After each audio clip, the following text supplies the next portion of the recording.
Hello everyone, we are from the University of Colombo Leo Club. Our Essence, which is the official newsletter of the Leo Club of University of Colombo, started this new initiative called the Detect and Correct a couple of months ago.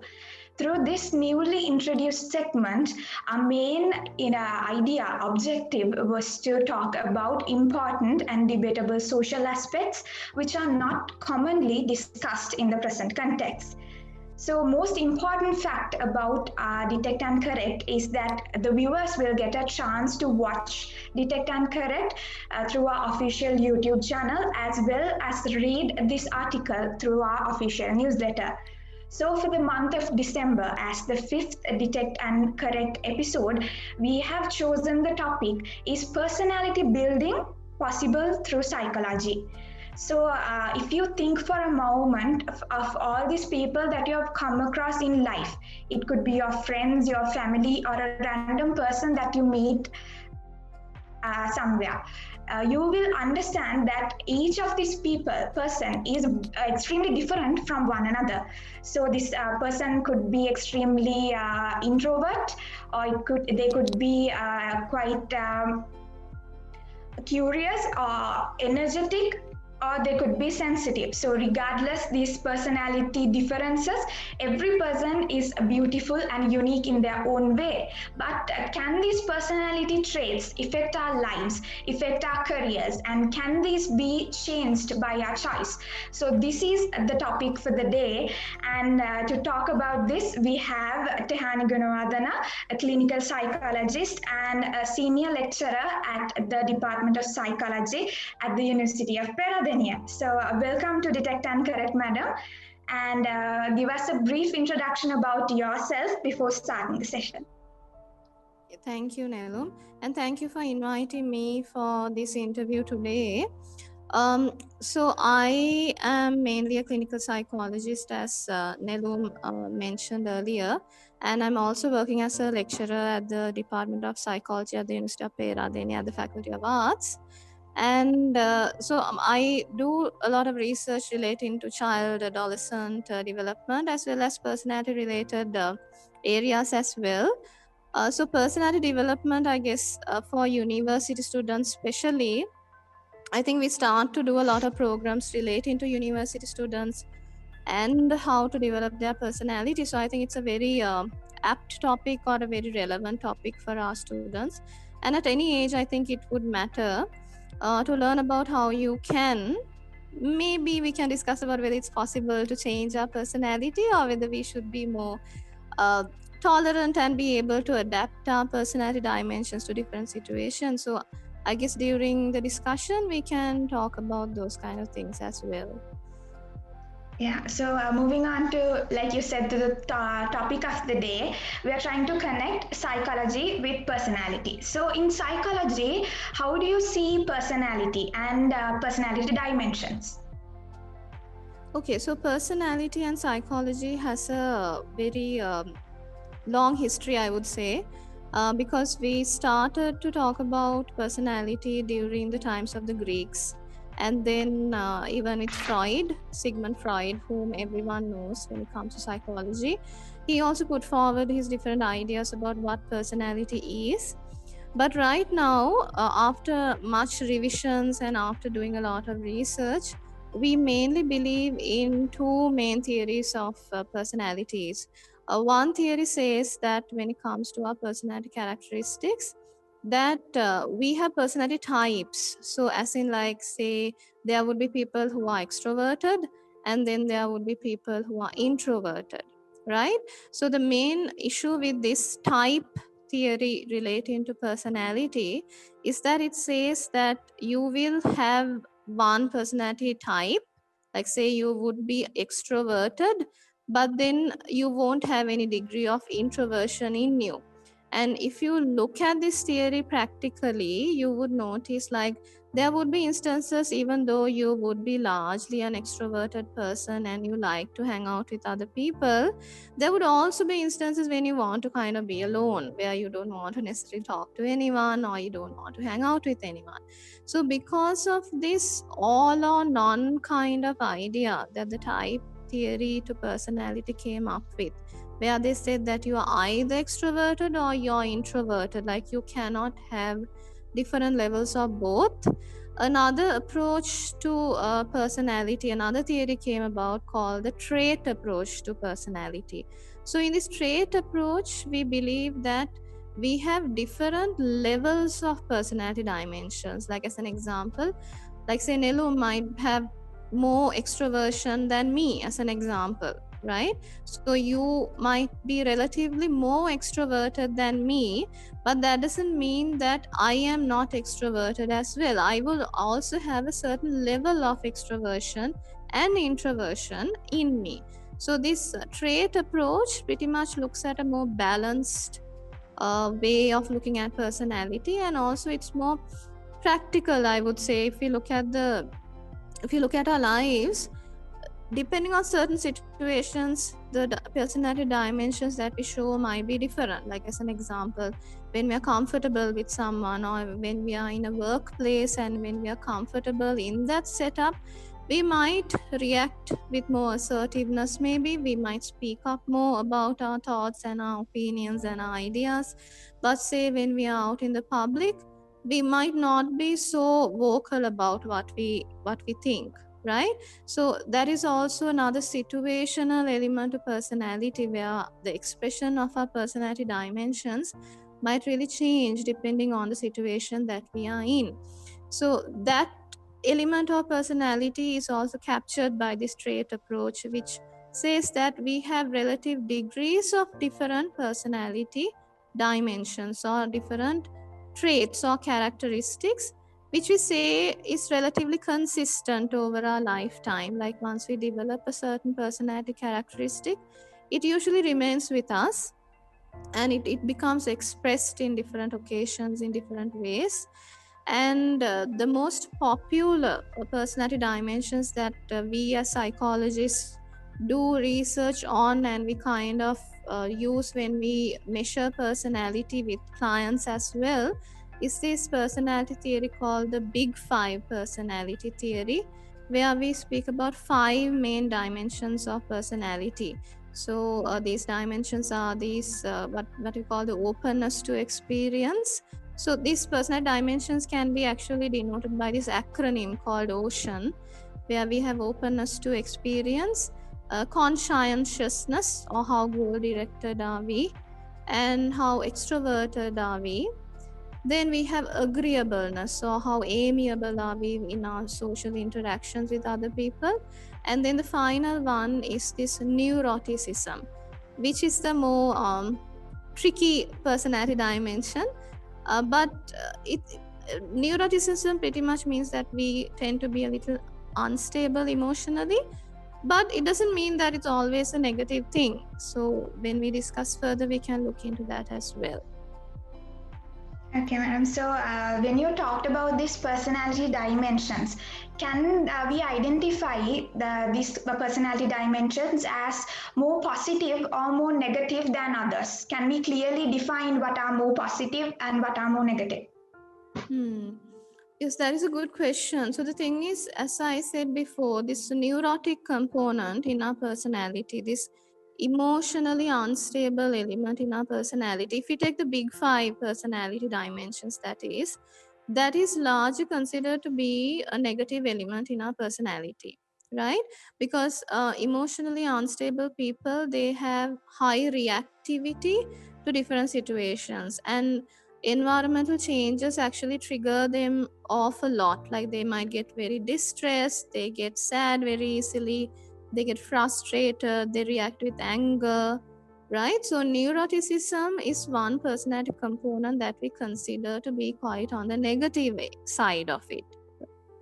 But as I said before, even though you might be neurotic or you might have neurotic tendencies, that doesn't necessarily mean that it's always a negative thing.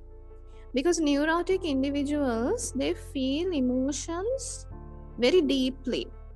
So, say if I'm neurotic, the way that I feel sadness or the way that I feel anger, since I experience that emotion very deeply, since I identify with that emotion, since I understand the different intricacies of that emotion, when someone else is going through the same emotional turmoils, I become much more empathetic towards that other person who is going through the same form of emotions, right? So they have found out being a neurotic person, though it might be difficult for that individual person, they become much more empathetic and they think about other people much more than the average person. So, I mean, whatever we have in life, there is not always going to be the complete negatives, isn't it? There would always be the positives in the negatives as well, I would say. So, similarly, even the so called negative personality dimensions would always have its positives as well. And another positive from an evolutionary psychology viewpoint is that usually neurotic people are very far seeing, or they worry about the future, right? So when you worry about something, you tend to try to do things to make things okay for the future as well. Like you will have a plan B always, and you will try to make things not go too much in the negative direction for you when you worry about things. So in that sense, even though we might consider neuroticism to be negative, it would have its positive elements as well. Just as now extroversion largely is considered to be a positive element. Like an extroverted person would usually like to hang out with other people, they are the life of the party, and they would be the center of attention. So those are all very positive things, largely, if you think about it very broadly. But extroverted people will also run a risk of, like, they engage in a lot of risk taking behavior, which could be detrimental to them as well. And also, extroverted people, when they don't have people around them to hang out with, they feel very much alone. Like they usually gain that energy from other people. So loneliness is something that an extroverted person will feel if other people are not around. They will experience it in a negative way, right? So personality dimensions, even though broadly we say some are good, some are bad, if we look deeply into it, there would be the positives in the negatives and the negatives in the positives as well. Okay, so the next question is actually quite important to us as undergraduates because we are the ones who are waiting to pursue our dream jobs and to build up our careers. So, does a personality of the person impact when you're choosing your career in the future? I mean, as a fact, an introverted person might find it quite difficult to be an entertainer. So, can a person choose their career regardless of their personality trait, even though it's not compatible with their personality qualities? Mhm. Okay, so the thing is this, now usually when you think about yourself and when you think about your personality dimensions, largely what we have seen as practitioners and what we have read up on based on research, what they say is we kind of gravitate or we get attracted more towards jobs that match our personality, like the majority of us. Like, say, if I'm more of a quiet person and I do have a knack for, say, I might have a knack for IT, right?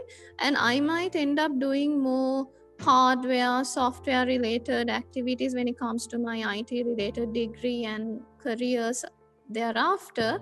While someone who also has a knack for IT but is more extroverted in their personality, they might go more into the marketing side where they do market like IT products, right? So depending on your personality dimension, largely you do get attracted to certain careers or certain fields when it comes to jobs. But then there would also be the other group of people, like, say, as an example, if you take teaching. Now teaching is largely considered to be an extroverted job. Like teachers need to be able to get on with their students, they need to be able to express their thoughts in an effective way, so they need to be able to enjoy all that attention, right? But does that mean that introverted people cannot become a teacher?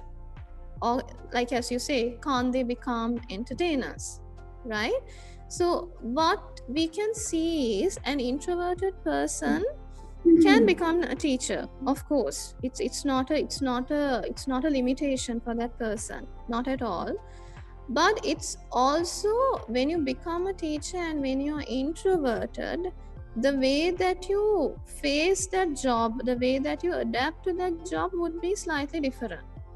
Like, say, an introverted teacher, because they don't really like to be the center of attention all the time, they might change the way that they do their teaching, where you have blocks of teaching, and incorporated into that they give a lot of activities where the students become the limelight, right? And then introverted teachers also have they're very perceptive, because they are thinkers. Introverted people are thinkers, so they can understand and they can observe and they can see what other people are going through. Like, so introverted teachers have this exceptional ability to be very perceptive about their students' reactions. So they would notice if a student is not understanding something, if they're upset, if they're about to cry, if they are not feeling that great, right? So they are very their perceptive ability is actually strength in that way. So even though we largely would think some professions will demand certain characteristics, yes, like certain jobs do require you to be an extroverted person largely. Let's say if you are into marketing, if you are dealing with customers directly, then you need to be extroverted, you need to be able to communicate with them, you need to be able to enjoy coming into contact with other people. While if you are more of an introvert, maybe marketing, customer service might not be the area for you. But say there, if you are, I mean, if life has taken you on that course and if you are in that path where you might not be like have a perfect match in terms of your personality dimensions and your job, that doesn't mean that it's like the end all for everything. I mean, you can adapt your personality and think about what could be the strengths in your personality that could still suit the job that you are in, right? So it's more of an adapting thing, but largely people do get attracted to jobs that suit their personality. Like, as an example, say, like a geologist who would largely be working with elements like soil, with earth matter. So, these people might not be the so called extroverted people who need to hang out with people, to interact with people, to feel satisfied with their job. While for a marketer, it would be completely different. The satisfaction, the energy that they get would come from the work that they do with other people, right? So there would be large personal dimensions that would match certain jobs, but it won't be the end all if you go into a job that doesn't necessarily perfectly match your personality either. And it would be good as students. There is this online tool that you can use. It's called the Myers Briggs type indicator. I can maybe give Nelum the name later on so that you all can make it accessible maybe once you publish the video on YouTube.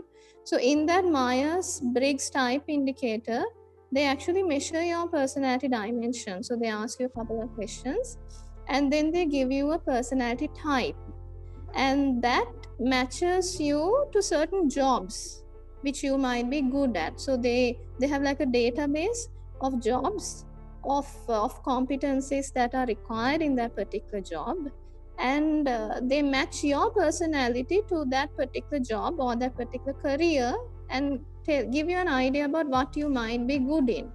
So that could be a bit of an eye opener for people who are still might be a little confused about where they want to go in terms of their career. That would be quite helpful, I think. Okay, ma'am. So, if someone identifies that an inherent personality trait of themselves to be quite inconvenient to them, so can a person change it and be a different person and to make a difference in their personality and be a more desirable person in her or his aspect of things? Hmm.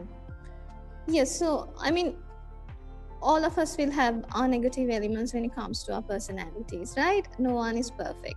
But the thing is, when it comes to saying, can we change our personality? If we are saying, can we remove certain personality dimensions, then I would say no. because personality dimensions are with us. They are consistent reactions or ways of behaviors that we have developed, and pretty much they are with us for the rest of our life, right? But what we can do is, since we know that we are like this, since we know that we get upset very easily, we know that we are sensitive, self-awareness is key. So when we know that we have this particular weakness, let's say, and we know that we need to prevent this from having like a larger impact on us, we need to first be aware at points in which this might impact us. Like as an example, I keep on taking the example of neuroticism because that has a lot of emotional elements in it, and that becomes an issue in our day-to-day life as well.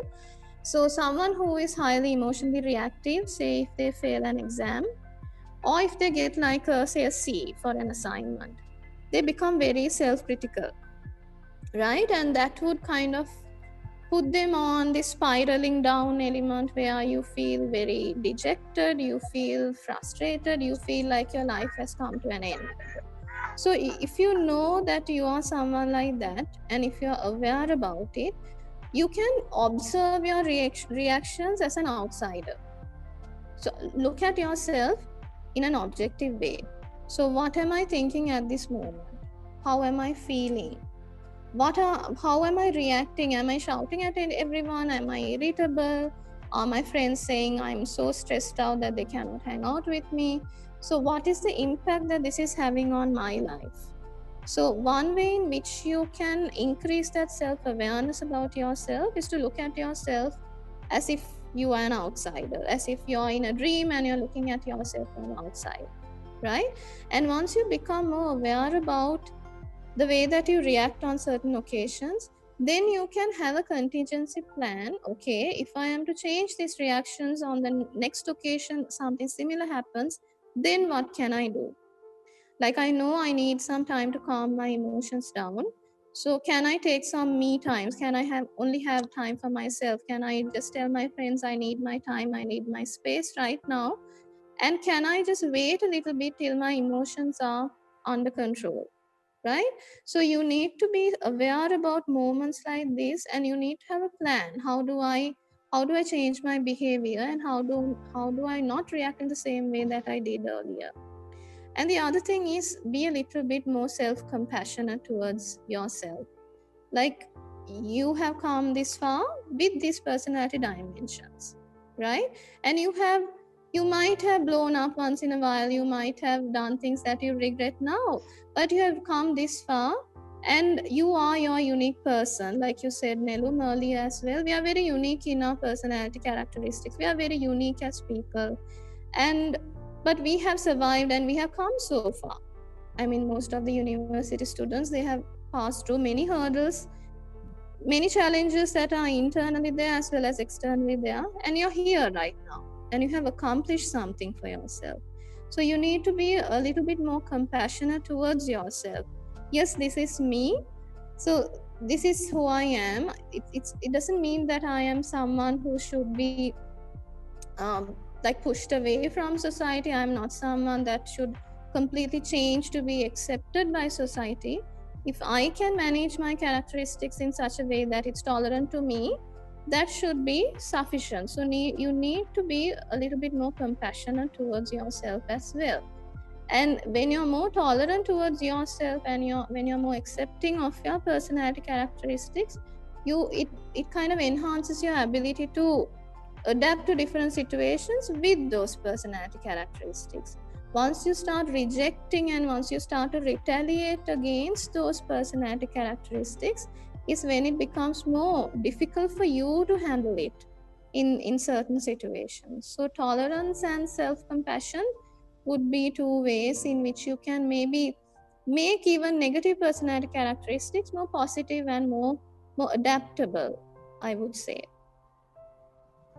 Okay, so the next question is actually a quite practical one. I think all of us at a point of our lives might have wondered about this question.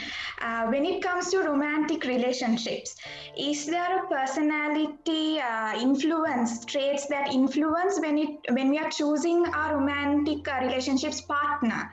And are we attracted to a person only if they are with a same personality as us? And if not, how can a couple overcome this difference in their lives?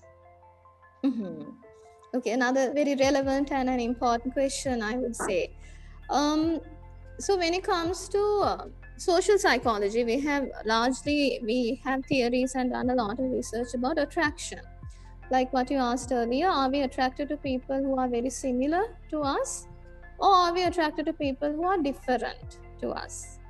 So there are two camps. So some people say that opposites attract, right? So whatever we don't have in our personality, like say, if I'm someone who's less assertive, then I might get attracted to someone who is more assertive, because they kind of compensate for what I lack in terms of my personality, right?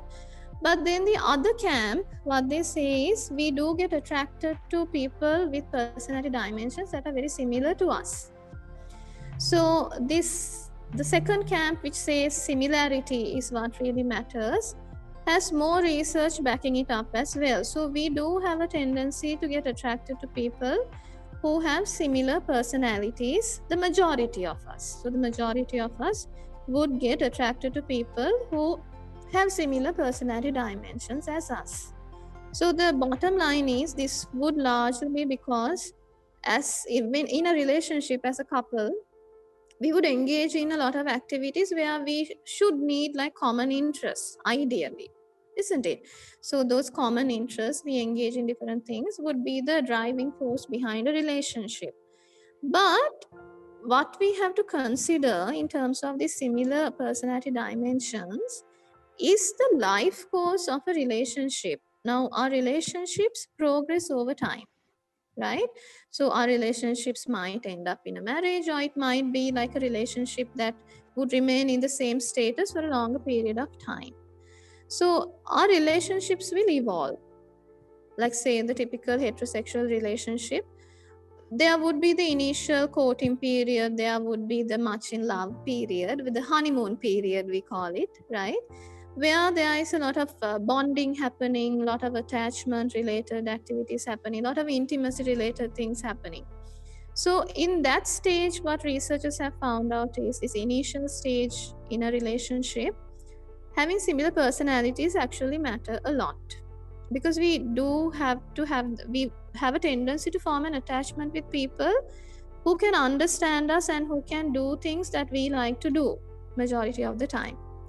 But then, say, in a typical heterosexual married life, we then enter a second stage, what we call the middle stage of the relationship, where after having children, then we face other challenges, like we need to decide on finances, we need to look at how we can allocate responsibilities, we need to think about whether who wants to emphasize more on a career. So we need to pretty much have division of labor, we have to decide on responsibility division as well. So in this stage, in this midlife stage or the mid relationship stage, what they have found out, when people have similar personalities, it could be a bit of a struggle to compensate. Like, as an example, say both people are very conscientious. That means that they're very goal directed, they live by the rule. And say with that comes the fact that they are also both very career oriented. So, when both partners are very career oriented, then what will happen to the children? So, this is like a common issue that usually parents will face. Like, if both of us are career oriented, if both of us are going to pursue our careers, then what about the children? Who is going to give them that emotional support? Who is going to be there to look after them, to supervise them? Right? So, when two people have similar personality dimensions, that is an issue that they might commonly face. where none of them might like to compensate for the sake of the family. So, in such an occasion, having different personality dimensions might actually help, where one person is quite conscientious and the other person might be more spontaneous, might be more attuned emotionally, right? So, then they give like a balanced kind of caring for the children and the family context in itself. So when one person is all about the family rules, the other person would be about providing that emotional support to the children when it comes to unforeseen circumstances, right? So so in the middle stage of the relationship, if both of y'all have similar personalities, then it's something that you might have to discuss and see how can we make this work. But if you have different personality dimensions, then it might be kind of easy for you to compensate for the sake of the needs of the family. But then when you reach the latter stage of the family cycle, where the children would be now established and they would have left the home, now again it's only the two people who are in the relationship, then again the similarities start to matter. So if you have more similar personalities, then again you kind of have a tendency to engage in things that you might not have had the time to engage in during the middle stage, where you might do different activities, go out to watch a movie, or you might go out on trips, travel. So whatever you have a common interest in, you start to engage in again. So again, in the third stage, the similar personalities would be something that is quite advantageous, right? But if you do have different personalities, which might be the case, because sometimes we do fall in love with people who are completely different to us, right? So then how do we handle it? So that, I would say, is about kind of being, you need to be able to compensate and you need to be able to compromise. Like, say, as an example, you have one person who is extroverted and another person who is introverted. So the extroverted person might like to go out partying, clubbing, hang out with other people. That is something that this person enjoys, right? So as the partner of this extroverted person, you might hate it, you might hate going out, you might hate clubbing, you might hate partying, but because your spouse or your partner likes it, because that is something that he or she enjoys, you might have to compromise and engage in those activities as well. But what is really important is that this compromise should not only happen from one person. So if the other partner is introverted, then like that person might just want to stay at home and watch a movie or read a book, or they might like to just think about something and discuss something. So the extroverted partner should also be able to compromise and engage in those activities that the introverted partner likes to engage in. Because if only one person is compromising, then that person is obviously going to get frustrated, because they are not going to feel like their needs are being met within the relationship, right? So compromising when it comes to differences in personality should happen from both sides. And also something that you have to keep in mind is, as a couple, that these personality dimensions are there in us, so it might not be changeable. And it's also not something that that person might be in control of sometimes, right? Because it's something very ingrained, it's something very internal. Because sometimes we might blame the other person, why can't you change, might be something that we ask. But sometimes we might have to think about, okay, can this person actually change, might be something that we have to think about. Compromising, yes, would be possible, but completely changing a personality dimension might be beyond that person's capabilities as well. So it would be about understanding that, and maybe discussing about how can we compromise based on the needs that our personalities actually have. Okay, so that was actually the last question we had. So, on an ending note, can you may give us a conclusion about this topic to end this session? Okay, so when it comes to personality, I guess our personality dimensions make us unique, and sometimes it might become difficult for us to manage it. But if we becomes aware about those situations and we have contingency plans to handle those situations, it would become more tolerable, and it would become like a learning experience for you as well. And don't let personality dimensions be a limiting factor for whatever dreams that you want to accomplish and whatever relationship goals that you might have, because it's something that you can largely work with and adapt to.